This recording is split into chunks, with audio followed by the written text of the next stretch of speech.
data type na int at meron tayong variable na number. Tapos, in-equal natin siya into 1. Okay? Now, paano ba gamitin yung while loop? So, i-declare mo lang yung while. Tapos, meron siyang opening and closing curly bracket. Ang gagawin mo, tatawagin mo si num. Tapos, ang sasabihin mo, less than equal into 10. So, kapag nag-less than equal into 10 ka, ibig sabihin, mag-i-start siyang magbilang into 1, matatapos siya sa 10. So, yun yung gusto nating gawin. So, opening and closing curly bracket mo siya. Gagawin natin system.out.print. Tapos, ang gagawin natin dito, tatawagin natin si number. And then, semicolon. Okay? So, remember, si number, ang hawak niya ay 1.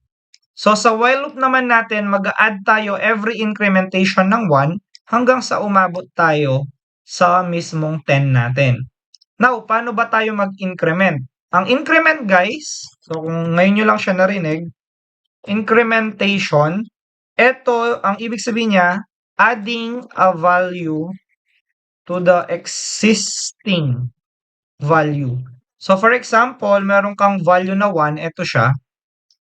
Sabi niya, mag-add ka daw ng 1 value sa existing value mo. So, 1 plus 1 is equals to 2. So, ang magiging value ni num niyan ay magiging 2 na siya.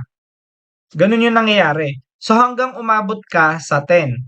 Paano ba siya gawin? So, ang gagawin mo, tatawagin mo lang si num, si number, at lalagyan mo siya ng plus plus. And then, semicolon. So, ibig sabihin yan, every time na iikot yung while loop natin, mag-a-add ka ng 1 sa existing value natin, which is yung 1.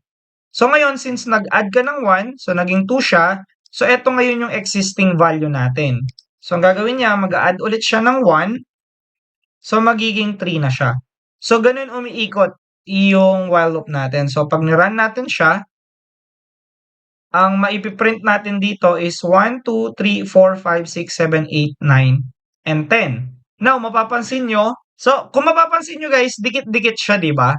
So, ang gagawin nyo, etong print natin, lagyan nyo lang siya ng ln. Tapos, pag ni-run natin siya, ayan. So, 1, 2, 3, 4, 5, hanggang 10 na siya.